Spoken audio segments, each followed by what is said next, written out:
Welcome everyone. This is the fifth in our ARG UK autumn seminar series. We've set these up to replace our regional meetings at a time of COVID-19 crisis. As the whole country locks down, we're still able to meet via virtue of Zoom, which is rather good. So tonight we've got something a little bit different for everyone. We've got engaging community champions. So what we're going to do is look at different ways in which some of our ARG folks and some of our ARG UK projects have engaged with different sectors of the community. We've got three speakers tonight. There we go. The first we're going to hear from Sam Kelly. Now, in her former life, Sam was our Pembrokeshire ADA coordinator. So she's going to tell us all about that 18-month project out in West Wales and how she worked with communities there to get them to love and cherish adders. After Sam, we've got Emma Gardner. Now, Emma's a toad patroller, in fact. She's come to us as a volunteer toad patroller. She also works for the University of Reading. And she's going to talk about a very special event that she and the other toad patrollers organised in January of this year, to bring the community to learn more about toads and why toads cross roads and what those funny people in high-vis jackets are doing standing around in the pouring rain at night. And then finally, we're going to hear from David Willis.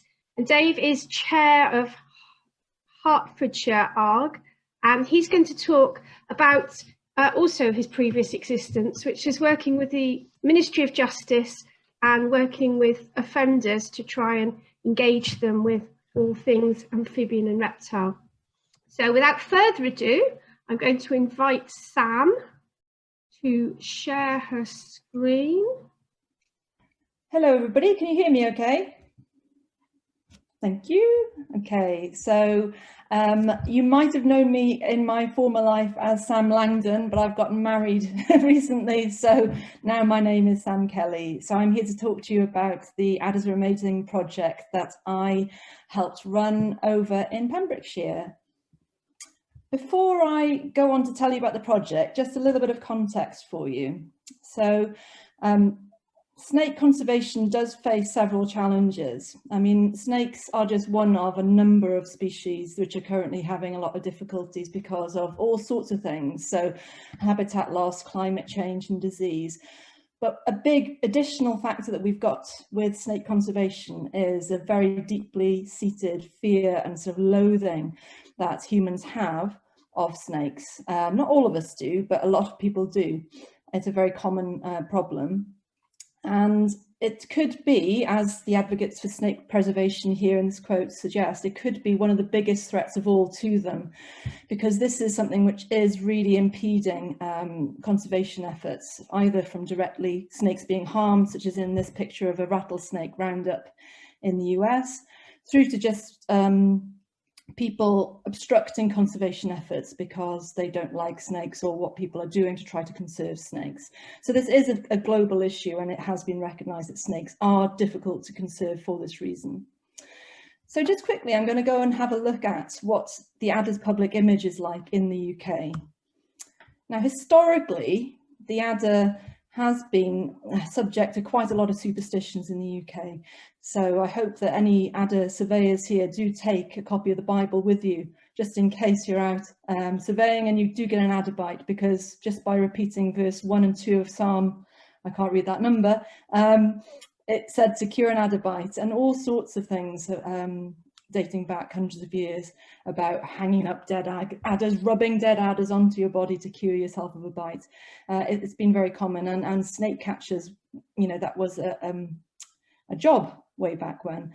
So they have had quite a bad past. This is just a very brief overview of some of that past. And this has continued into modern culture, where we see an awful lot of trouble in our popular culture, with snakes often being portrayed as the villain or something that's not to be trusted, or on something that's really dangerous. Harry Potter, Jungle Book I grew up with. It was always just something very sneaky, and it's very, very rare that you come across snakes that are portrayed as heroes in any modern media. And of course, we do have a wonderful press in the UK who aren't particularly interested in non-news, so you wouldn't get a news story about an adder that had been sighted that she didn't bite anybody, or didn't really do anything at all. But if that snake was to bite you, then I'm absolutely sure that some of these newspapers are going to snap you up for your story. So we do get a lot of hysterical reporting, a lot of very unreliable reporting, and it creates a lot of hysteria, and a lot of it is completely inaccurate. I think this was one of a grass snake which was viciously attacking, becoming angry and defensive in a particular thing. And we do get some genuine concerns about dog walkers and snakes biting dogs. So we do know there is some concern to be had, and I'm not saying that the adder bites aren't painful or problematic for some people, but it's the way that they're being reported which just stirs up an even greater fear and loathing of these animals, which we have to contend with in conservation. The reality, of course, is that very few people do actually die from adder bites, and we haven't had any deaths in the UK since about 1975. And Steve Langham very kindly did a literature search to find how many deaths there actually were, and only 55 have been ever recorded. I think more people die every day from just common household injuries than have ever died from adder bites. So it's something about, we've really got to keep that in context. In some communities, adders do have a particularly bad image as well. And I have had experience of this in Wales too. And there's two particular types of people, I think, which are likely to cause problems, as it were, in terms of harming the snakes, or actually causing problems for conservation. People who are phobic, these are people who are genuinely terrified of snakes, and this is a real issue. But these people are unlikely to actually go anywhere near the snakes. It's not as though we're particularly concerned about these people harming adders. But you'll also have people out there who just dislike them and will actually seek them out and harm them. The middle image here, it's not one that I've taken, but I have heard on certain nature reserves, people will do this thinking they're doing a public service by killing adders if they see them out and hanging them up to make people aware. And this is a terrible incident here on the right-hand side of snakes just being gathered up and killed because people think they're doing a good thing by taking something dangerous out of the natural environment so people don't get bitten, or dogs. But if we can just improve the understanding of the people who dislike adders, there is a good chance that they may not go on to harm adders or to hinder conservation efforts. Now, it is a tall order for some people just really don't like them, but it's, in theory, if we can help to increase understanding, they might not do it. This is an example of a very recent email which we've received at ARG. I'll just read it through it quickly for you, just to give you an idea of the kind of attitudes which are out there. So this is in response to a newspaper article that was citing adder declines related to game birds, so pheasants particularly. So the person who was concerned said, "I've read that the adder is on the brink of extinction and is expected to become virtually extinct in Britain within 12 years. Apparently this is a matter of concern.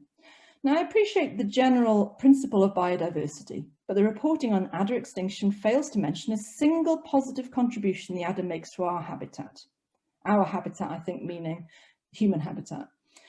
"Surely we could actively hasten this extinction by culling to protect the vulnerable groups above." So she'd named a number of people and animals which may be a problem if they do get bitten by an adder.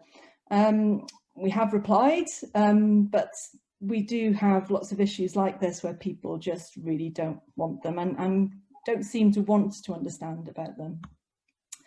So just going back then now to the Adders Are Amazing project, this took place, let's see, it was 2018 to 2019 that it ran. It feels like a long time ago now.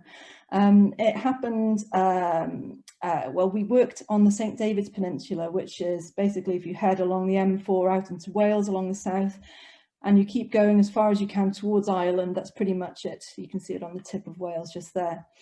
So I was living nearby and I was aware of adders being in this area and it being quite a good stronghold for them. And the objective of the project was to raise the profile of adders in Pembrokeshire and to encourage the communities to better understand, cherish and champion them. We wanted to focus on this area because I knew that adders were found there. And I wanted to measure and improve the attitudes among the local community, particularly working with the University of Chichester to help measure whether we did actually improve the attitudes of some of those people. We engaged with community groups, schools, and we used ecology. My background is in ecology to help educate people about adders, and also very, very importantly, using the creative arts as a means to help change attitudes.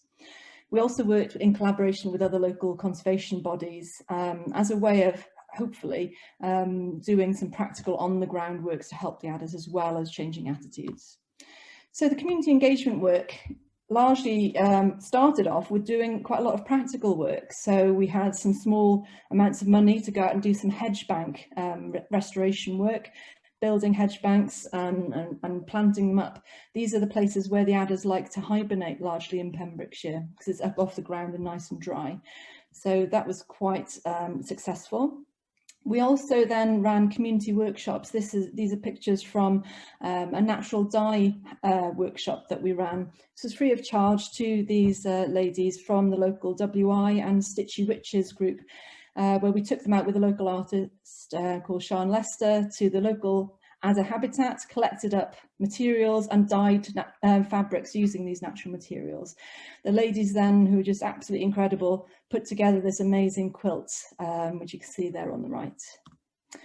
I was also contacted by a local community where there are a lot of adders reported, particularly on social media, as living in the sand dunes, and a lot of people are concerned about the children there. So I went along to the local school. This is quite early on in the project. Had a chat with them, realised that the kids there actually knew probably a lot more about adders than I did, which was nice.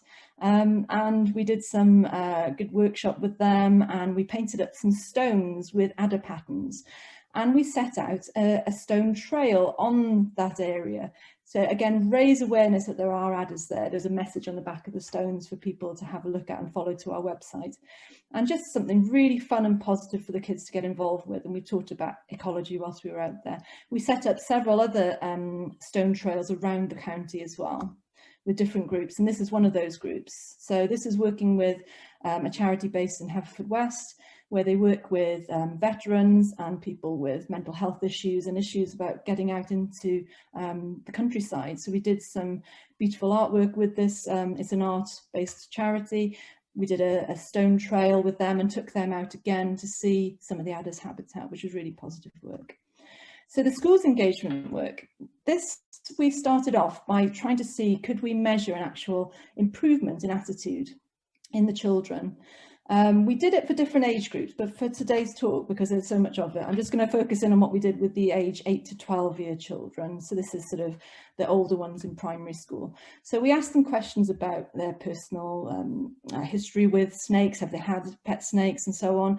We were interested, I've not got it up on here, but we looked at their engagement, their connectedness to nature to see if that would impact on how they felt about adders. We asked them a series of questions to do with adders, which were of different categories, to see were they interested in them, did they find them creepy. There were some positive statements, some negative, and they had to agree or disagree with them.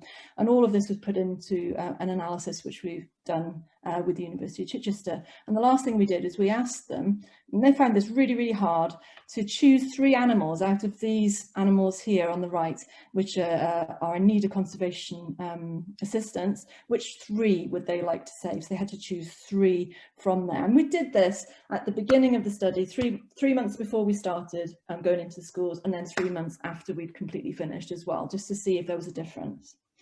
So when I went into the schools, I ran several ecology-based activities which are related to the national curriculum. We did food chains and web activities. We did some classification, identification, lots of identification to make sure they knew what an adder looked like if they were ever to come across one in their local environment. We looked at life cycles and went out actually into the environment and had a look around at the habitat as well. The other thing that I did with them, just as my part, was to make some beautiful adder amulets, which the children all seem to love, using air drying clay. And it was based on Again, an old sort of folk tale, little superstitious, but it was good fun, is to have these amulets, which used to be seen as protective things to protect you against certain illnesses in different parts of the Celtic world.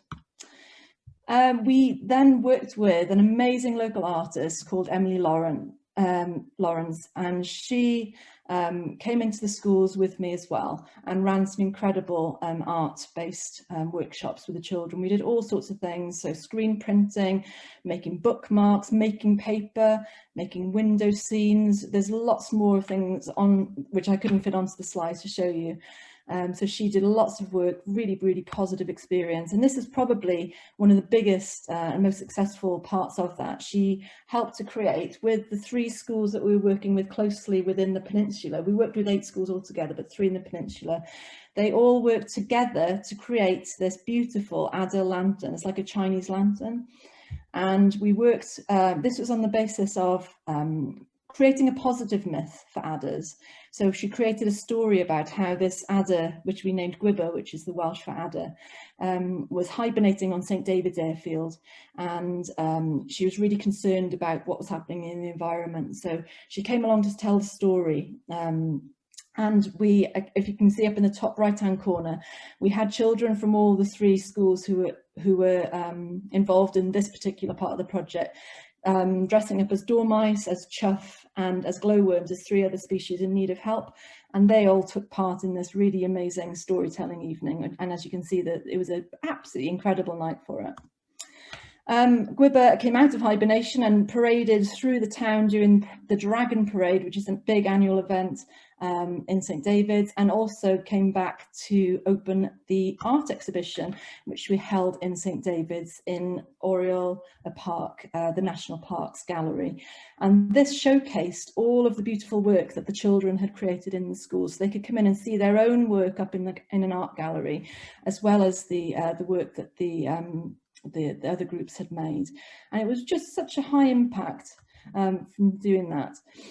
We also had 2 other artists, local artists, who came and worked with some secondary school pupils to create a beautiful artwork for their new school atrium. The school had been rebuilt, and you can see through here there's lots of adder themes woven through with themes of St David's as well through that.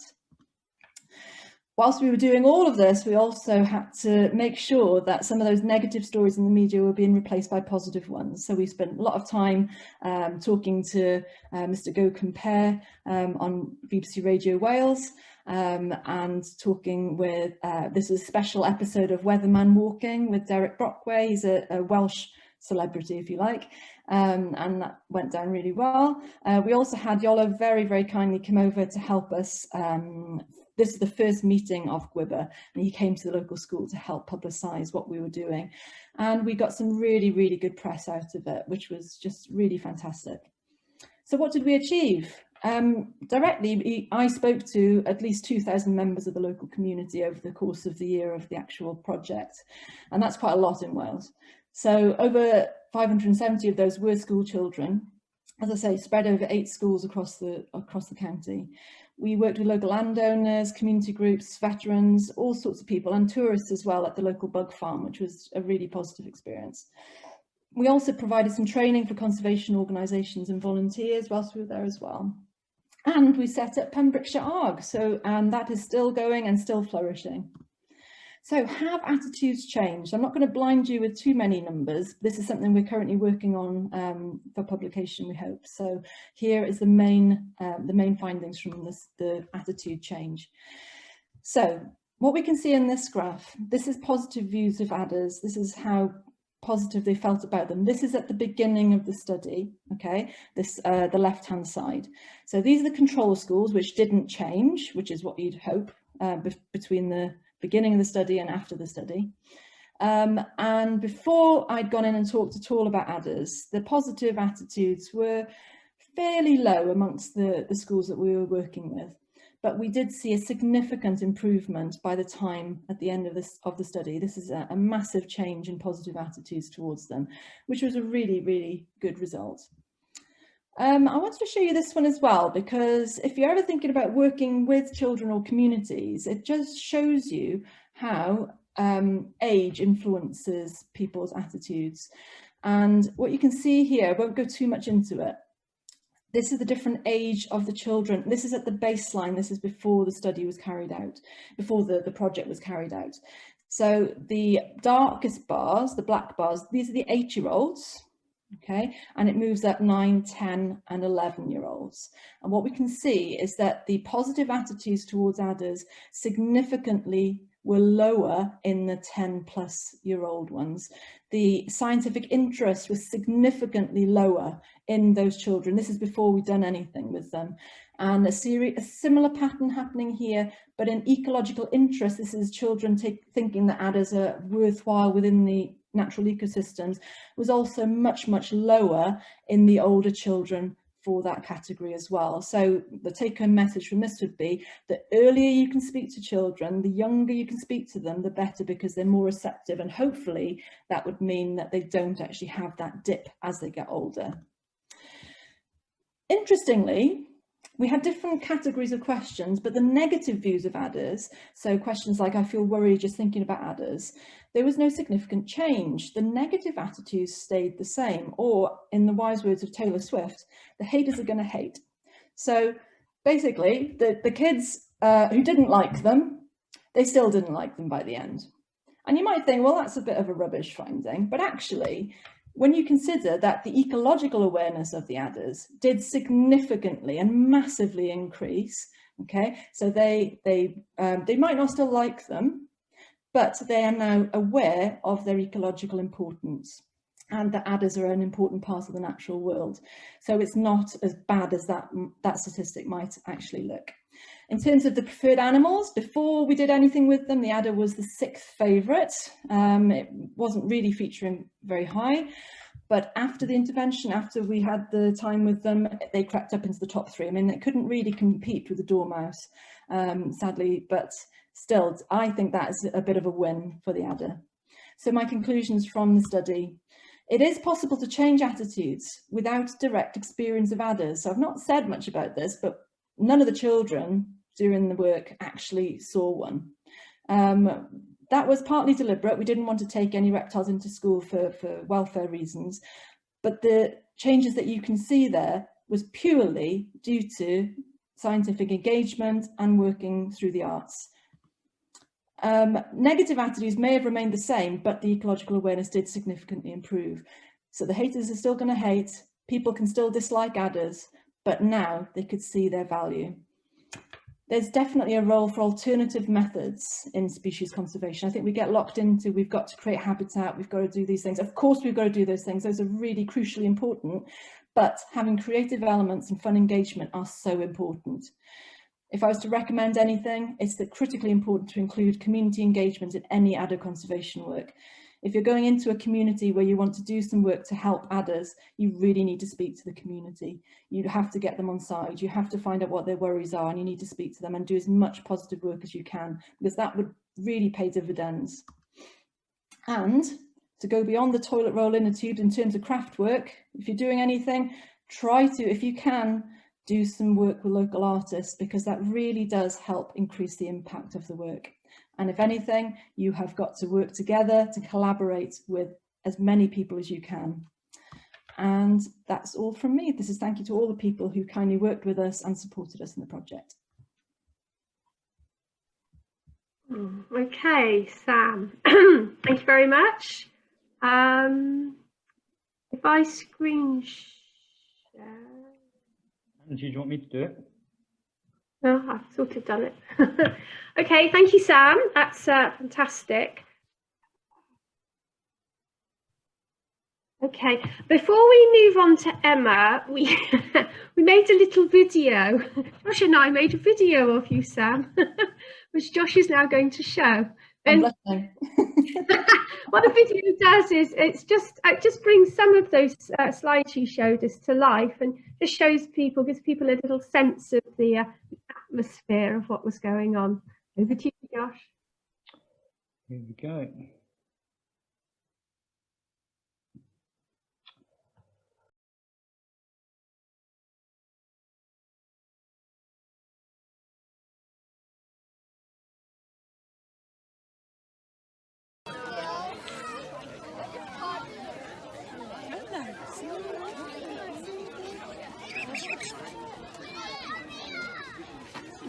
Off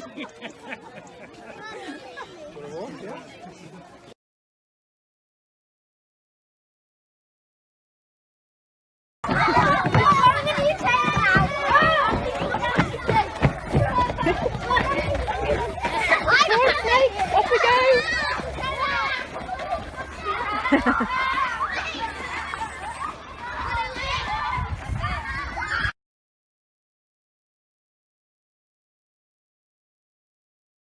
I can see everything for me. What can you see? I can see a spider. There's a spider, yeah, and we've got Beetles. little beetles. Wow, look at them all coming. Oh my god, I hate spiders.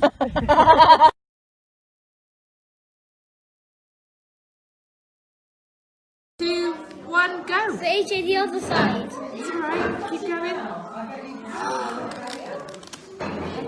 Look at that. Wow. Do you like it? Amazing. That's amazing. Should we see it? Look at that. I've got the ink.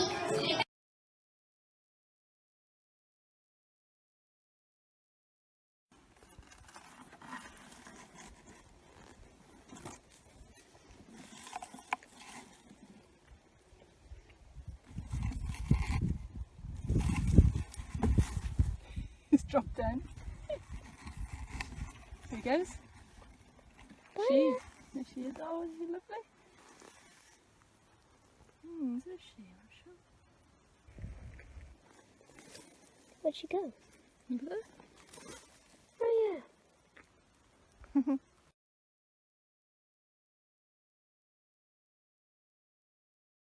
Wow.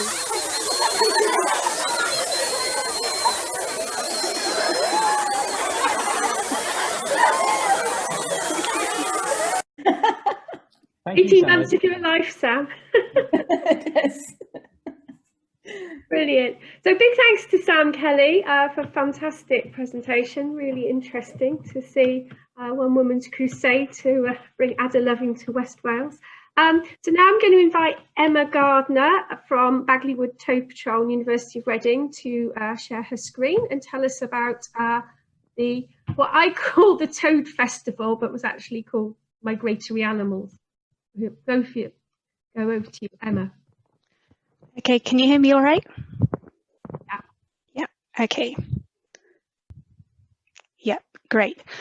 Okay, so Animals on the Move was a collaborative project funded by the British Ecological Society, and the aim was to showcase the incredible journeys that our migratory animals make, of which toads are one, to raise awareness of the challenges that these species face, and give people an idea of the things that they could do to help these animals. And I kind of instigated and coordinated this project. And it started because I'm a member of Bagley Toad Patrol. And for those who don't know, the point of a toad patrol is that you walk up and down a busy road or even a quiet road on dark, rainy nights in spring, collecting up toads that are trying to cross to their breeding ponds and taking them to the other side of the road in buckets so that they don't get run over by cars, because during spring they like to cross just as it gets dark, and that's normally when rush hour is happening. So Bagley Toad Patrol patrols quite a long and busy 50-mile-an-hour stretch of road just south of Oxford, and we wanted to increase public awareness about the crossing and perhaps recruit more people to help us collect the toads. And our patrollers have a lot of skills besides their ability to spot toads in the dark. We have photographers, artists, people who are really experts in natural history, and some really good communicators. So we decided to hold a public outreach event. Now, fairly early on, we decided that it might be difficult to get people to attend an event that's solely about toads. So even though we love toads, they don't always appeal to everyone. And we know that toads aren't the only migratory animals that are negatively impacted by human activity. And many of our patrollers themselves are interested in other species and work to conserve other species as well. So we thought it might be useful to team up with what might be considered prettier animals to help encourage people to come to our event. And that's kind of how the concept of Animals on the Move was born, this idea of having a unifying theme of migratory animals that are under pressure from human activity and might need us to help them. So kind of the principle behind Animals on the Move was that if you want people to take action to protect the natural environment, you really need 3 ingredients. People have to understand the problem intellectually, they have to care enough about the problem to want to solve it, and they need to be shown practical, achievable actions that they can personally take to help to solve it. So we brought together local scientists, artists and conservation organisations to kind of cover these 3 roles. But as you'll see later, individual artists, scientists and conservation volunteers really quite often were working across all 3 segments of the pie chart. It was a collaboration that was really founded on this shared values and mutual benefit. So we all wanted to benefit the animals ultimately, but everyone who took part had the opportunity to benefit themselves as well. So the artists were given the opportunity to sell the pieces they displayed at our event. The scientists got some outreach experience, and of course the conservation organisations had the opportunity to reach out to people who might become new volunteers and help them out. So who were the people behind Animals on the Move? We had 4 local conservation organisations, a social enterprise and also help from a community cafe. We had 12 fantastic local artists who contributed, I think, at least around 40 pieces, many of which were special commissions for our event. We had 7 scientists from the University of Reading, so that was me and some PhD students and early career researchers. And the whole thing was funded by a British Ecological Society regional fund grant. So that went towards basics like hiring the venue. So in total, we had 43 people behind this project. So what did we do? Well, we held a 2-day exhibition in January 2020. And this was strategically timed to be immediately before the toad migration season. So it was all fresh in people's minds. And we deliberately chose a venue that was less than a mile from the toad crossing itself. And with all these events, there is this deep underlying fear that nobody will come to your event. So to help encourage the community to come along, we had some pre-exhibition community engagement activities. So we ran a children's art competition and we had some school workshops on amphibian migration for the primary schools that were closest to the crossing. And we did a workshop on animal migration with the local guide group who used the venue.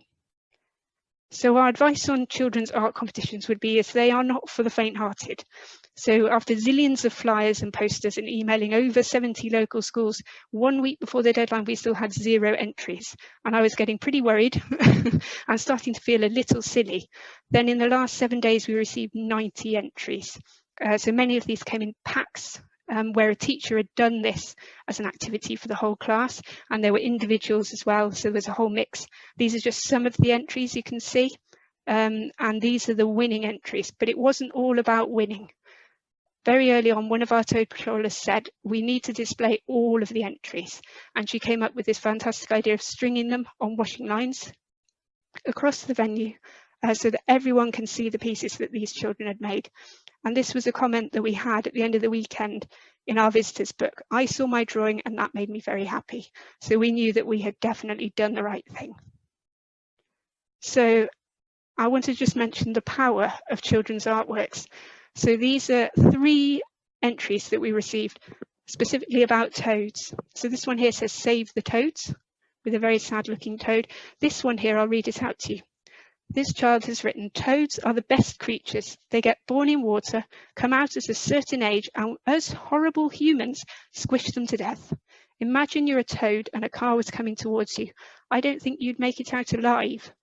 So unsurprisingly, children have great empathy with toads, because if you think about it, the 2 fears that we really instill in children from an early age are the fear of strangers and the fear of being run over. So they're in a really good position to empathise with these toads. And they produce these incredible artworks. Frankly, this is more powerful than anything I could have written myself as an adult. So never underestimate the power of children's art. Now, these were the children that we had no direct contact with at all. These came literally because of a flyer and a poster.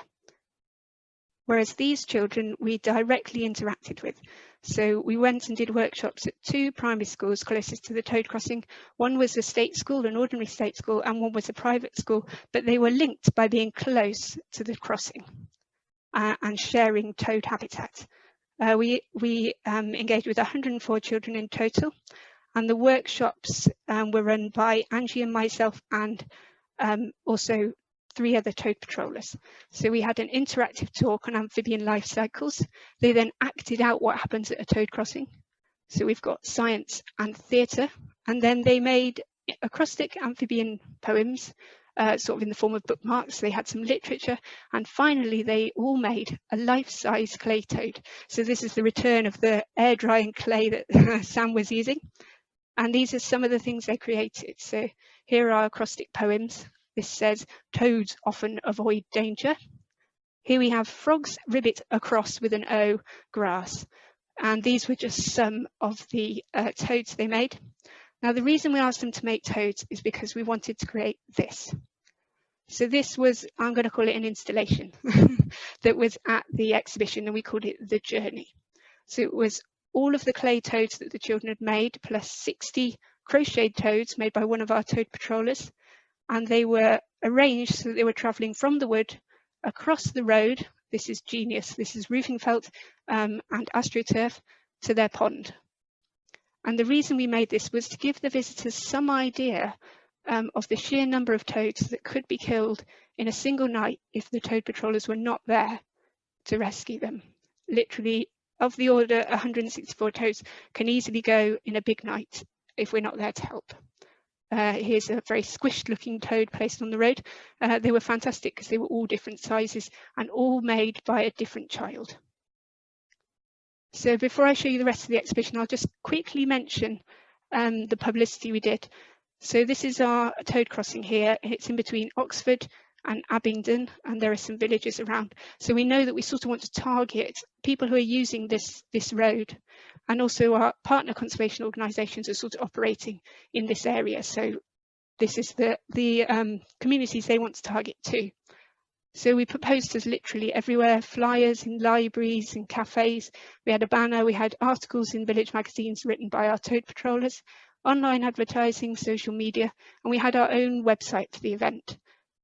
So this was not just an advertising website, it included interviews with our participating artists, scientists and conservationists. So here's one, tell us more, what is a toad patrol? And we know, or at least we're pretty sure, based on the art competition entries we got, that the teachers were using this resource when they were working with the children to create their entries. And this is a permanent resource that is still, it's still up there, and it's still getting visits to this day. So I would love to be able to tell you which of these methods was most effective and you should focus on if you were doing an event. Unfortunately, we didn't collect that data. All I can say is that all of this put together, plus word of mouth, meant that we had 536 visitors over 2 days, which we were very pleased with because our target was 100. So we far exceeded that. So this is what they came to see. So we divided the exhibition into different zones. So we had our amphibian zone, migratory bird zone, butterfly zone, and the fish zone. So you can see here are some of our artworks. So each zone contains artworks by professional artists and by the children, ecological information about the species and the challenges they face. Each one had a conservation group associated with it, and information about what people could do to help, whether it's growing flowers, particular flowers for butterflies, and also sign-up sheets if you wanted to actually join in with one of these organisations. And they all had at least one interactive activity. So these are just a few of the artworks that our artists contributed, and we really found these were incredibly powerful. Firstly, at a very basic level, they help to attract people to the event. So some people are just simply not going to go to a nature event, but they might go to look at some art. And once those people are there, they help to draw visitors towards the ecological information. You see this beautiful and amazing picture and you go up close to look at it. And once you're there, you read the label, which sneakily had some information on the species and the challenges it faced. And a lot of our artists went further than that. So it was not just a portrait of the species. Quite often the artwork itself represented the ecology of that species and the challenges it faced graphically. And they really help visitors to see the species in a different light. So this is a giant 1 meter picture of a newt, and it is available for hire for any other outreach event that might want it, having been created. And you look at it and you think most people don't have an image of a newt, but if you really look at it, actually they're quite beautiful and amazing and detailed. And this kind of helped visitors to get the idea that these creatures have value. So someone has spent time creating these artworks, studying these species and painting their portraits. And that means that these species are valuable. Some of them are literally valuable because the artwork has a price tag. So it's cultural value placed on the species. And they were very provocative, and people were emotionally reacting to these species, and they were creating connections with these species that you couldn't necessarily get just from reading cold facts about them. And they really inspired visitors to action in many cases. So just to give you an idea of some of the detail, the ecological detail that was coming with many of these pieces, this was contributed by one of our artists, Caroline Hortz. This is the piece she made, and this is the explanation of the different species that are in the piece and where they travel from. And this is a piece that one of our photographers wrote, explaining the journey of the Manx shearwater, which was in the photograph. So when I say many of our volunteers were working across the segments of that pie chart, these are great examples of it. So as well as our artists, we had some scientists. So these were early career researchers at the University of Reading. And we really wanted to place science as another way of engaging with nature. So we had people in the exhibition who had personal connections to nature and emotional connections, people who had voluntary connections, they were going out and helping in conservation groups, and these people had professional connections with nature. They were employed to research it, and it meant we could display some of the latest scientific research. This is one of the posters and two of the others, and there was a fourth, but always we wanted to make the science accessible. Even the scientists themselves wanted to be accessible. They had photographs of the scientists on the posters, so they were human beings, not just the idea of a scientist. And we wanted it always to be embedded in the art. So here's two posters, and in between, here's one of our butterfly pictures contributed by one of our professional artists. And another advantage to having these PhD researchers is one of them in particular, Janita Fung, had done a lot of engagement activities previously, so she could bring some innovative engagement techniques that really helped enhance the event. So these are some of the activities that we offered. We had craft activities for the younger children. Our toad patrollers ran these. This is our Why Did the Toad Cross the Road voting thing. So we're measuring whether we've got the message across. Our Abingdon naturalists contributed a microscope where people could look down and see the wings, the scales on the wings of moths and butterflies. We had some sound recordings, including toad noises, which most people are not aware of. This is my high-tech CD player. And we had Spot the Moth, so it was tiny little pictures of moths hidden in a moth trap. This was a huge hit with one little boy in particular who simply would not go home, and he wouldn't stop playing with it. This is magnetic fish. You can move them up and down. Sort of demonstrates what a fish pass is to get around a weir. And this was hugely popular. So this was what Janita staffed, and this was the migratory bird route quiz. Again, this is extremely high tech, not. So it's a map with a blue tack and wool. And these are cut out pictures of birds. And the children absolutely loved this. They would take the bird and they would rush around the exhibition looking for where the bird's picture was, reading its information and coming back and sticking it onto the right route. So this was very, very popular. And we had quizzes for older children. So they had to go around the exhibition and answer the questions. And if they did, they got a chocolate Freddo. So the good thing about all these activities is that while the children were engaged, our conservation volunteers could speak to their parents at length. And the really crucial thing is that all our conservation volunteers, they were from groups that were really embedded in the local community. They weren't parachuted in, they were from the community. They had detailed local knowledge of the area, and that gave them an immediate connection to the people they were speaking to, because they lived in the same place. They had hands-on experience of its wildlife and its conservation challenges in that particular area. And they spent basically 2 days communicating their passion. So again, people working across all the sectors of the pie chart. They were communicating the science knowledge of how these species live and exist in the world, and also why they personally go out and try to help them. And this was all about presenting people with pathways to action. So it was helping visitors to transform their newfound empathy and enthusiasm for the species into positive, practical, local action. And we know this worked because 26 of the visitors signed up as conservation volunteers, 20 of them, in fact, as toad patrollers. And during the subsequent 2020 toad migration, those 20 new toad patrollers contributed 152 volunteer hours. So that's almost a third of the total patrol time that year. And during that time, the patrol rescued 1,443 amphibians. So this is an outreach event directly contributing to conservation action. And we've measured that it really was the case. So we know that not everybody can go out and collect toads on the road in the dark. So really we wanted to just make sure that we've connected everyone with their local wildlife, no matter what form that connection took. So this is another example of the power of blue tack and wool.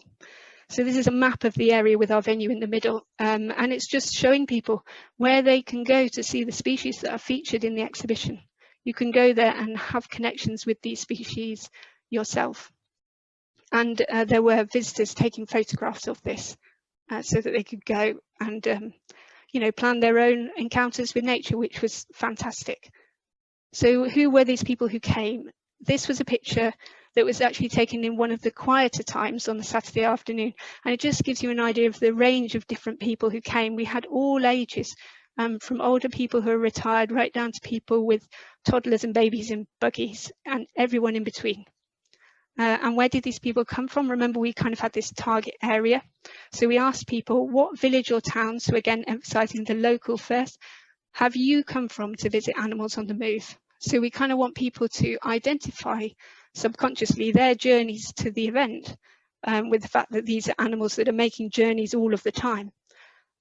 Another sort of subconscious way of making a connection between the people and the animals. And these were the little post-it notes people put of where they've come from. And this is them plotted on a map, so you can see Oxford, Abingdon, the villages in between. We reached them, and also some other places that are much further away. This is Reading, so that's 20 miles distance. And these black blobs are the schools who contributed to the art competition. And this event really, and the art competition in particular, brought communities together who would not normally have interacted. So we had the venue is actually in a fairly sort of white middle-class village typically, and these schools were in a wide range of socio-economic areas, much more different and much more diverse, some of them, than the host village. And yet all of these communities came together in the making of the artworks and the viewing of the artworks. And I think if we hadn't had the art competition, that probably wouldn't have happened. So that was a good reason to have done that. And you can see we had some long distance visitors too, which was surprising, and probably because people tend to visit Oxford. And this is the people who physically came to the exhibition. But if you look at the website, you can see actually our reach had gone global. So these are just the locations of people who had visited the website and viewed posts. And I know, having kept track of it, there are people in America who have read our posts on what is a toad patrol. So that's kind of fantastic and amazing.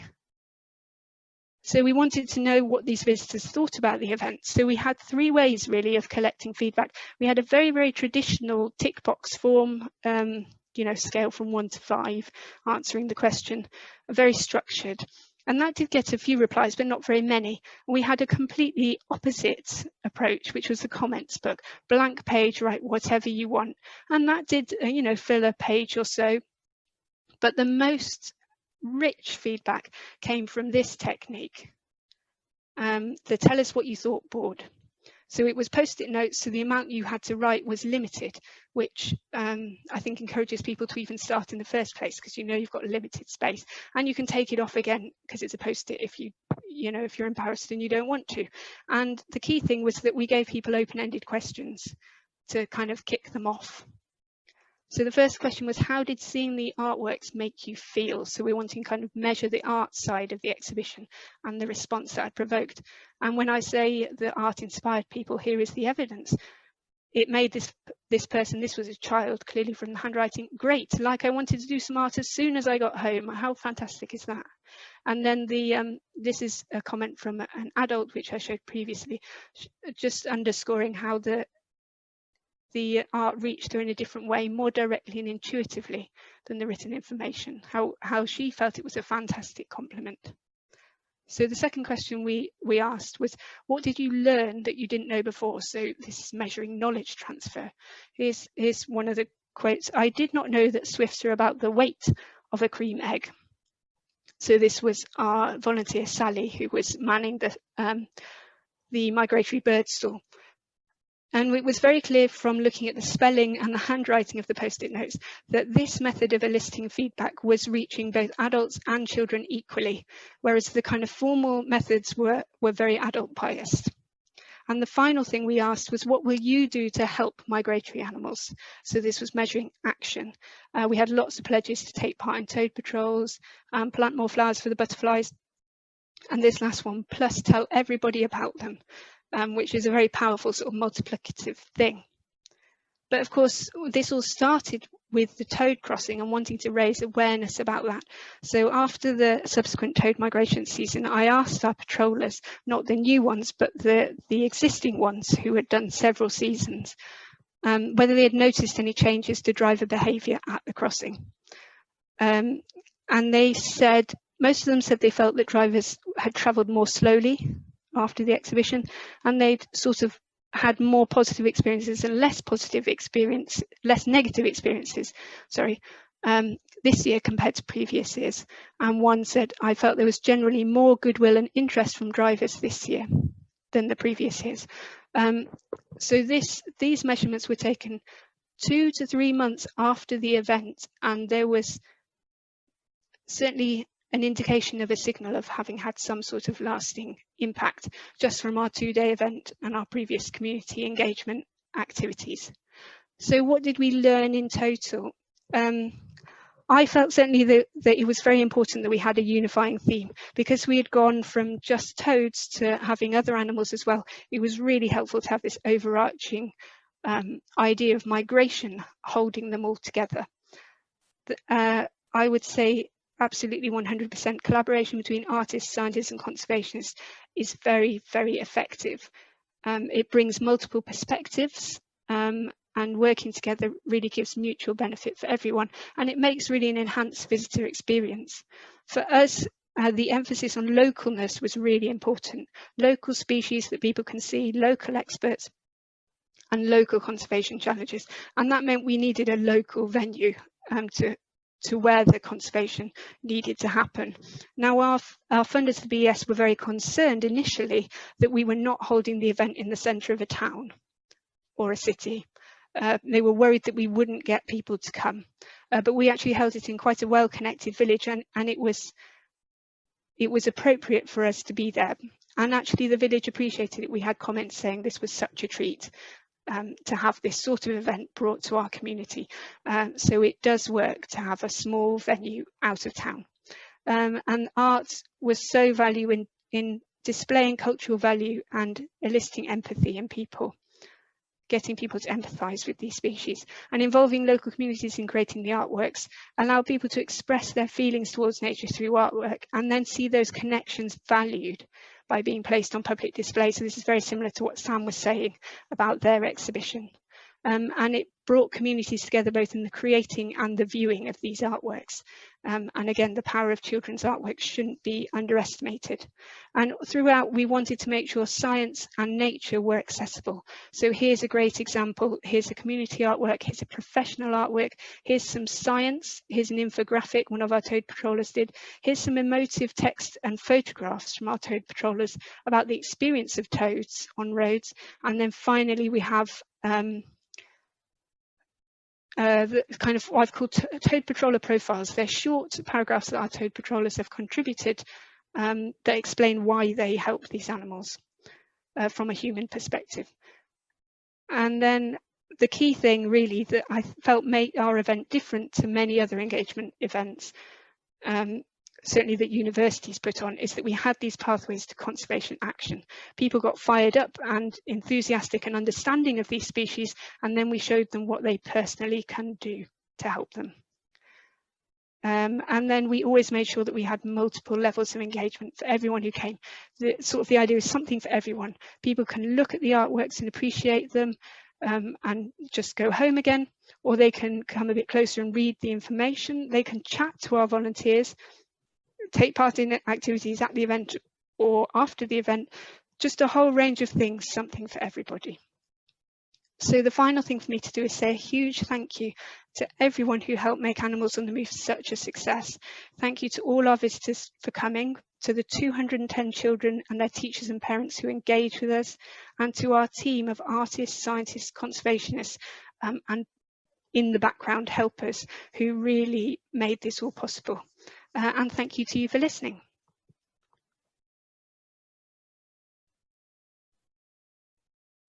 Thank you, Emma. Let me just get myself. There we are.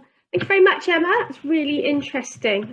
It just shows the power of a community working together, really. I think what was nice about the exhibition is everybody was local. And I think it fits well with what Sam was saying, that actually community bonds are strong and a community can work together to make a difference. Okay, so our next speaker is Dave Willis from Hertfordshire ARG. He's going to be telling us about his experiences in the criminal justice system by a little bit of a contrast. Obviously different constraints, but equally outreach and working under interesting circumstances. Over to you, Dave. Right, thanks, Angie. Unlike either of the two preceding brilliant speakers, I've got hardly any pictures. I'm trying, there we are, because of the constraints of working in prisons. Apologies to those of you who attended the Hurt Workers meeting maybe last year. I've cannibalised my old talk. Yeah, so my name's Dave Willis. I'm the founder of Hertfordshire Amphibian Reptile Group, but for 16 years or so I was a probation officer, and I worked alongside the MOJ as the Reptile and Amphibian coordinator, as a nerd. I gave myself that title. There was no t-shirt, there was no sash, that was just what I called myself, and tried to help the head ecologist and Angie collate our data across the Ministry of Justice site, which I'll talk about later. A little bit of background for those of you, because I'm going to use some of these terms, for those of you not familiar with the way prison systems work.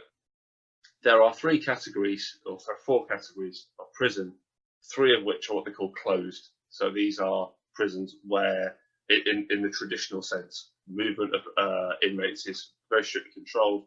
They've got big walls, lots of locks and doors.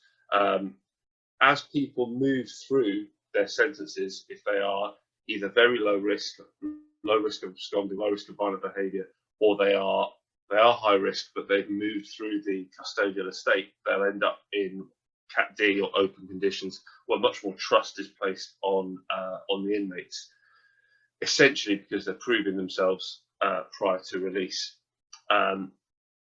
Often to approved premises, but we'll talk about those a little bit later too, because they've also all halfway houses or hostels, because they've also been involved in this project.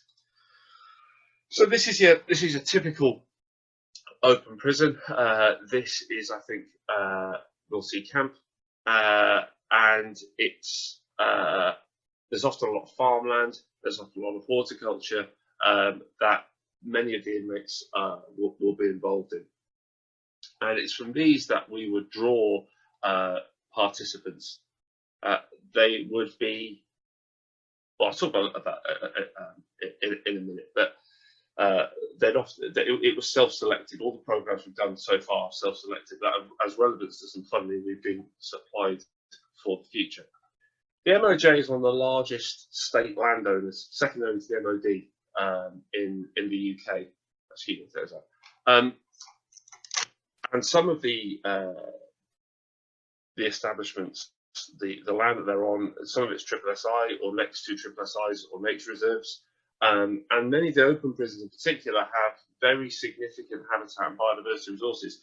Many of them were stately homes, many of them have extensive parkland or, as I say, farmland around them. So there's an awful lot of opportunity for habitat management and study to be undertaken by people there. Across the Ministry of Justice, in all departments, prison, probation, courts, and at Whitehall, there are about 300 employees signed up to the biodiversity network, of the green groups it is now, who are in their given their spare time in order to be species coordinators or to get projects running. There are gardening projects, there are ecology contests run across prisons, and they all it's all dependent on time freely given. This is HMP the Verne, and this shows this is more closed condition. You see the walls, you see the fences. This is a photo Angie took on her last trip down, and it shows that even in some of the closed places that we're starting to explore more now, there is scope for conservation. So while you might have large ponds or lakes that were previously part of existing parkland or farmland, specific wildlife areas can be made. You'll see it's fairly sparse because you've got security concerns. Things can be hidden, things can be used in all sorts of ways in prisons, and that's always the primary concern of the governors and the security staff. There are, as Angie said earlier, very significant constraints of what can be done. We've had two beautifully illustrated talks this evening, so that's your lot. No more photos from me. It's just words and talking, lots of talking. So what we've done so far, we ran the first pilot course at HMP Spring Hill, which is in beautiful Vale of Aylesbury. We ran that in 2017. Since then, to 2020, almost 50 staff and prisoners have been trained to a variety of levels. I'll talk about the specific training that we started off running, which was really very basic surveyor training. The idea that you could have rolling teams in a prison as people came in from closed and then were released, there could be a handover. So this is what the training was doing, and this is where these are some of the places we went to: Spring Hill, North Sea Camp, Hoseley Bay, and beautiful Prescoid, which is in the Usk Valley. Huge numbers of species across this lovely farmland and parkland there. Lots of owls, slow worms, great crested newts, fairy shrimp, all sorts of things. It's these amazing places, and people are absolutely dying to get stuck into what's there. As one lad said to me, all they've got is time, and they really want to, as part of their horticultural and agricultural work, get more and more involved. Since 2018, actually into 2019, Angie, David Orchard, and others have really taken it up in the northwest, HMP Wymont and a few other places, Edith Rigby House. I'll talk a little bit more about that later on, but that's another approved premises, so that it's for women, I believe. I haven't been there myself yet. We secured a grant for work with more challenging offenders, which I'll talk a little bit more about later, from the Prison Probation Service in 2019. And then, of course, COVID this last year has really put pause on movement of prisoners, access to prisons, and running this project. So we're all kind of waiting, regrouping, and getting ready for next year. So what we try and do with the course that we run in its typical form is we'll make contact with the staff there. There'll normally be somebody who is in estates, as they call it, or managing the farms and gardens, doing some of this training. Or we'll get refugia put down. In some places they go all out. They GPS mark the refugia, and they'll put them down around the site. Then we'll send out posters to the establishment, or get them. They might design their own. And the member of staff will put up a contact name and details, say if you're interested, speak to Mr. So-and-so and sign up for the course. And the participants will be identified. Now, because you are working in these Cat Ds, nobody is forced to go there. The courses run in the evening, so people aren't getting out of work, they aren't getting out of education. There's very little ulterior motive for someone to go. So it really is for people who are sort of passionate and interested in the ecology. That's not to say they'll be experts, but they're not necessarily novices either. So dinners are normally around 5 o'clock in prison. And then after that, 5:30, 6 o'clock with special dispensation. Each of the housing units will be informed that these guys are going to be out, and they'll often be in areas where they'll need staff supervision to be out of bounds. In Spring Hill, for example, there's a public footpath that runs at the back of one of the ponds that's surveyed. So you find all sorts of things when you're out surveying, bottles of vodka, full and empty, deposited there. And then we'll go for a classroom session before we start the field work, depending on whether or not we want to check the refugia. We can do that either before that or the following day. We'll go for a classroom session where we'll look at basic ID, using you'll all be familiar, I imagine, participants in this, with the NARS training, basic stuff, how to identify the commonly found things. We tend to avoid, because of the places we've been to, we don't really discuss natterjacks. We don't tend to talk about sandlers and the rarer stuff, just the common species found. We do look at adders, although they're relatively rare on the sites we've run this course on so far. But certainly on the Verne, for example, they're there.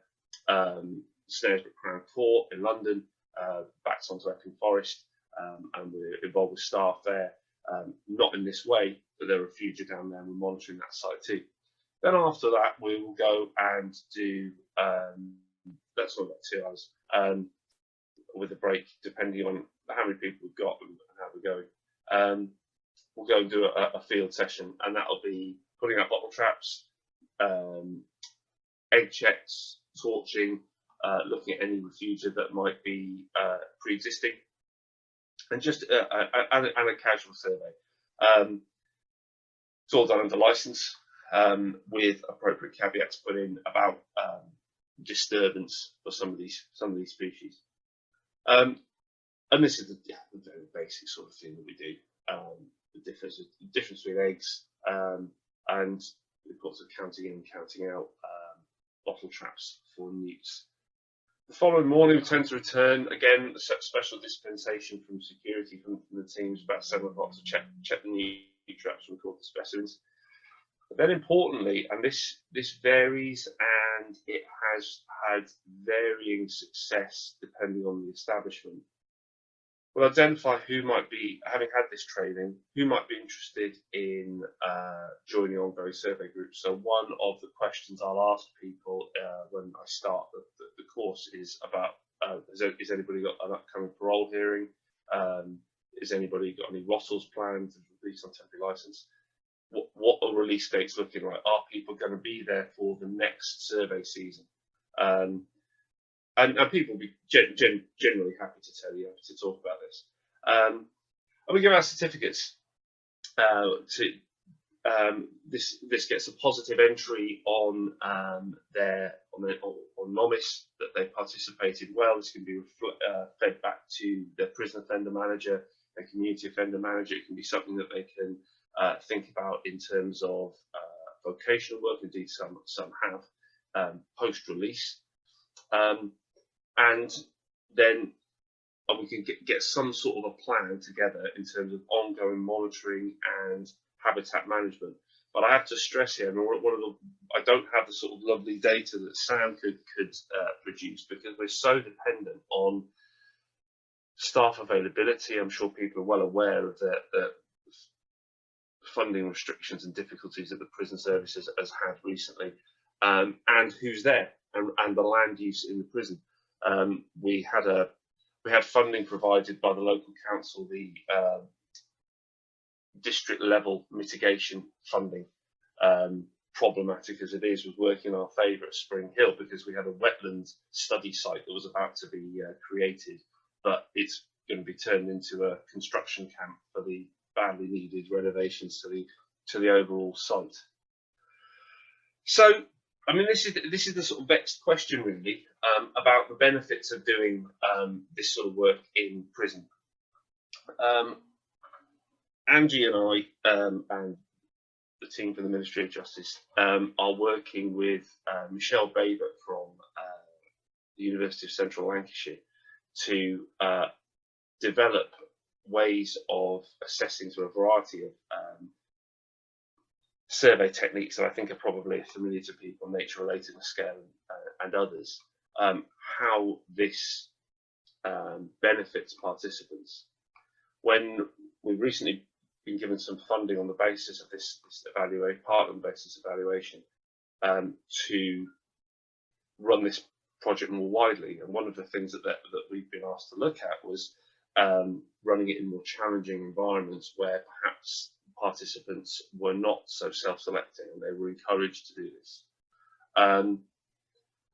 But I think it's interesting to think about who, or to find things out about who comes on in the first place. The slightly naive assumption was that we would be showing things to people who had never seen them before, given the socioeconomic backgrounds of a lot of offenders, who are overrepresented and who aren't. And actually, it wasn't the case. A lot of our participants were very well educated. There were people who ran fishing tours in southern Spain. There were teachers. There were people, keen photographers and anglers, who were very familiar with some of the stuff that they were seeing, but maybe didn't have the structure around it in terms of surveying and conservation application. Others experienced snake keepers, yet there were still others who were there for something to do, who were frightened by the sight of a bumblebee on one occasion during a talk in Spring Hill. Without going too much into my former life, there is a much greater emphasis now on a holistic treatment of those in the criminal justice system, and the idea that rather than focusing on the offence and the effect of the offence, that we look at things in the round, that this idea of desistance theory and the better lives model, whereby you look at all aspects of somebody's person and lifestyle and develop those, and absolutely this sense of connectedness and developing these interests and all the ways. I mean, chiming with some of the things that were said earlier, the imaginative and the cognitive benefits, all the thinking skills that are developed in managing a survey and putting out refugia and recording your data and getting it back, have wide-ranging benefits. There's also this idea of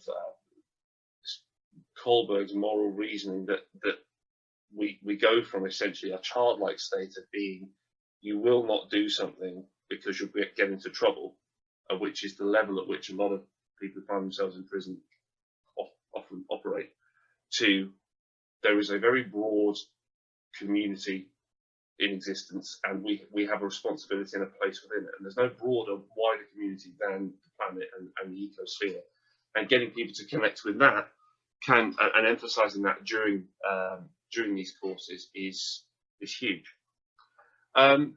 It also helps prevent this place blindness, prevent this living within your head, seeing. It's a kind of like mindfulness, seeing the world around you, not being preoccupied with the conflicts and concerns that go on within your own brain, within your own sense of self, and to connect with what's right in front of you. And that's a comment that's been made several times. I never even looked before. I never looked at this pond. I never looked at this under these logs, which is great. And it was interesting for me, who would often visit prisons, understandably for very different reasons, to see participants, see offenders as in a different role. You try to anyway, but really your connection, your communication would be very different. And we used to warn against seeing people as these bags of risks when we're doing assessments and things. And this is a much more rounded way of seeing people and seeing a different side of people. And in the same way, because staff would be interested, staff would be involved, everybody was on a sort of level of learning the same. If nobody on the course, the prison officers or tutors knew anything about NEETs, they'd all be learning together, and they'd all be getting stuff wrong and right and excited by the discoveries. It was the first time they'd seen a slow one. It was great. It was really good to see. Now, that is all very hard to quantify. We're trying hard, but one of the equally important and probably more easily measured are the conservation benefits themselves. We've got as one chap said to me, all I've got is time. Having people on site, a captive audience, no pun intended, means that people can see the site they see every day or week or whatever they're allowed to, these particular bits, and they can study it regularly and easily.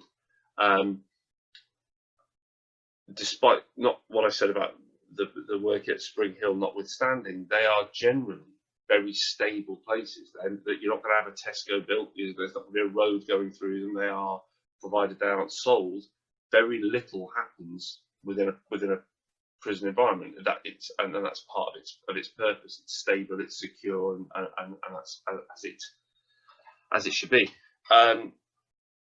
As such, whatever is done can be careful in terms of habitat management and habitat improvement, can be relatively carefully and easily monitored. And there's a real appetite, particularly at the governor level, for demonstrable habitat improvement, particularly when there are awards and rewards available for this sort of thing.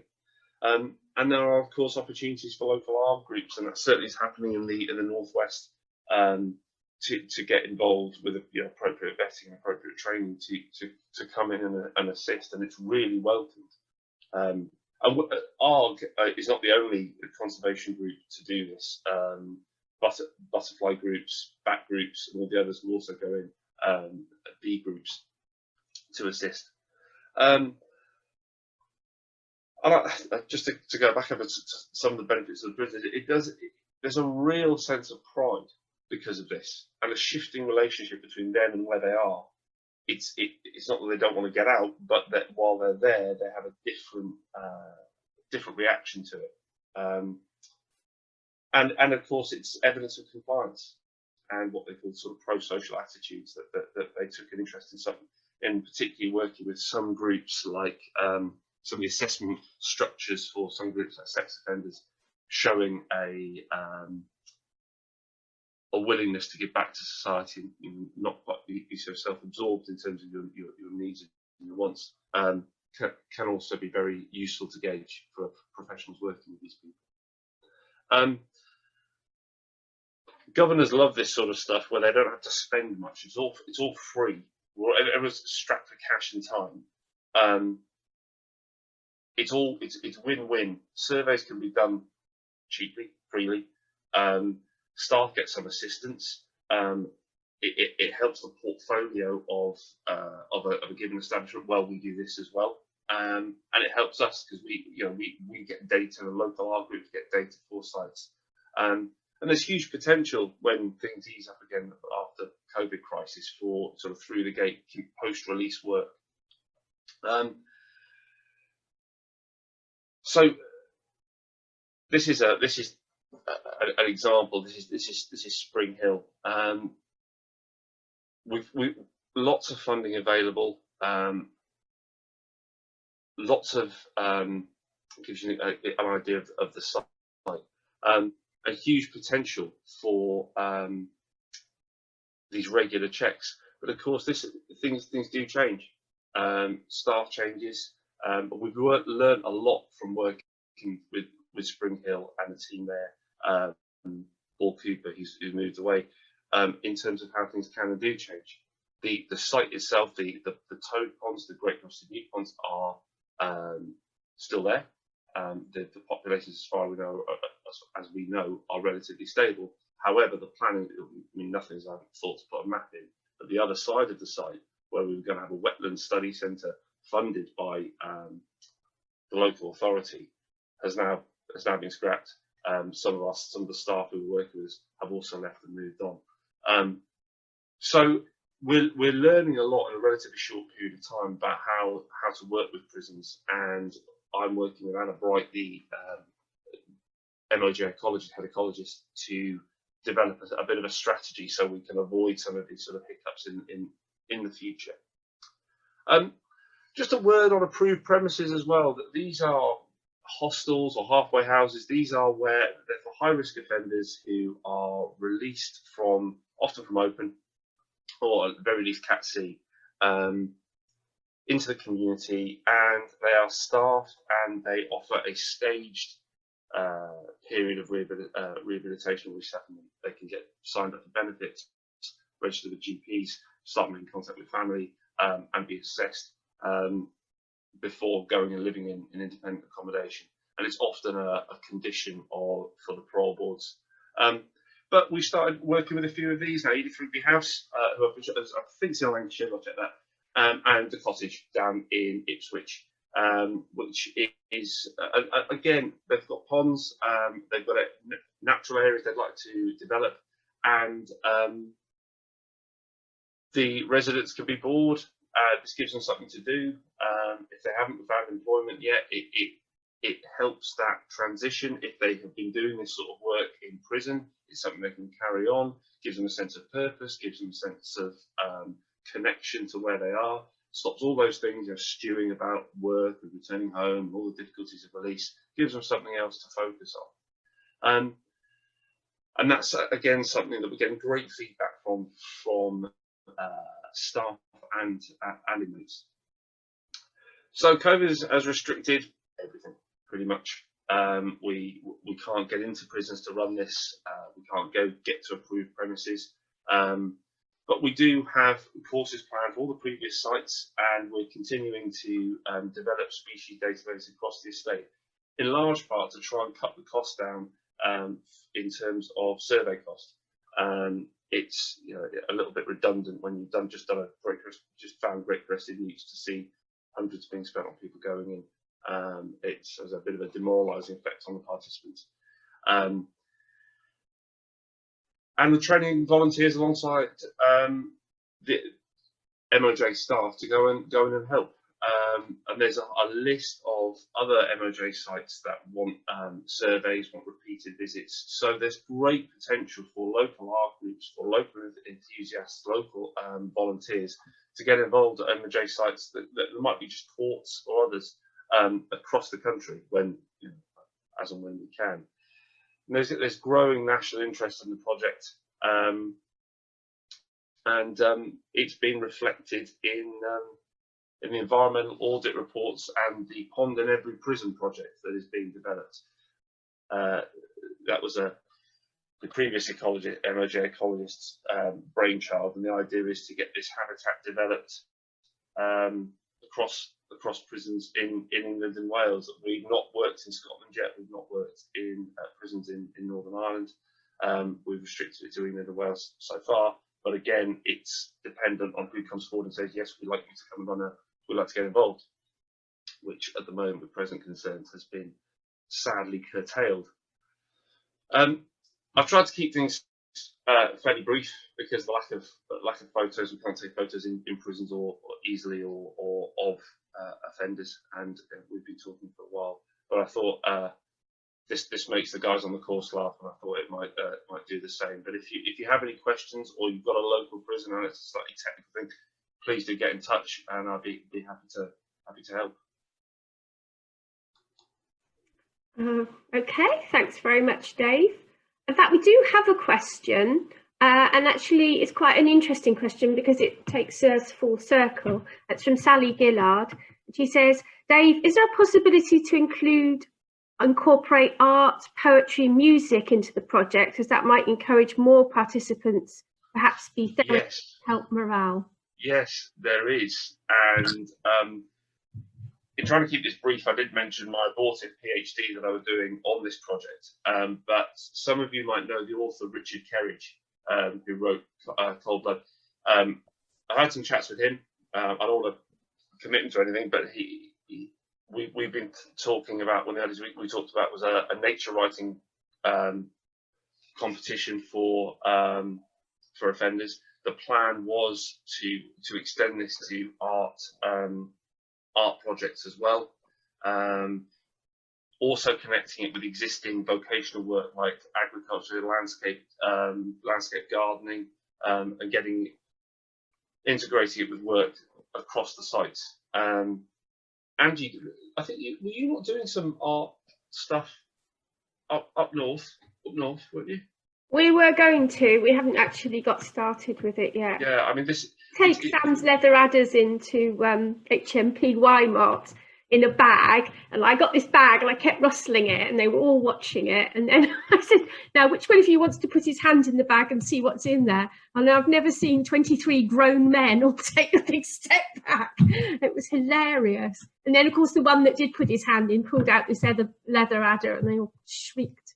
But I've been planning actually with those offenders who are in the high dependency drug and alcohol unit to do some art with them when I can get back up there. Yeah. There's lots of potential, but one of the problems is that these institutions come on and off. If sudden restrictions are imposed or funding is changed or governors change without something more formal in place, we are a little bit at the mercy of wouldn't you say, Angie, sort of volunteer staff availability and willingness to help. I think it was an environment I didn't fully understand, I will say, until I've got involved with it. And there's something they call churn with prisoners, where they move them on and on and on. So you haven't got a captive audience necessarily. Which is why when this project started, looking at Cat D is better. Churn often happens when there are behavioural problems. They move people from closed to closed, rather than with the problem. Cat D is release. Rarely return to closed if their behaviours are problematic. Okay, so we have one other question of Emma.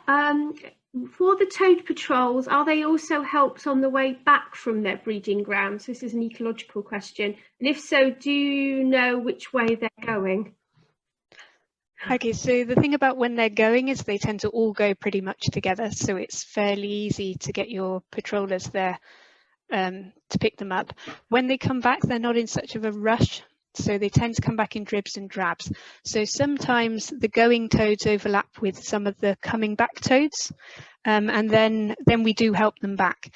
But some of them don't come back instantly. Maybe it's a couple of months, and we can't ask the patrollers to keep patrolling when there's only like one toad every week. They would get bored quickly. And if you look at the toad, you can tell which way it's going. And if it's a female toad, it's quite obvious if she's coming back because she's a lot thinner than she was when she went. Fabulous. Okay, we're about on time now, actually.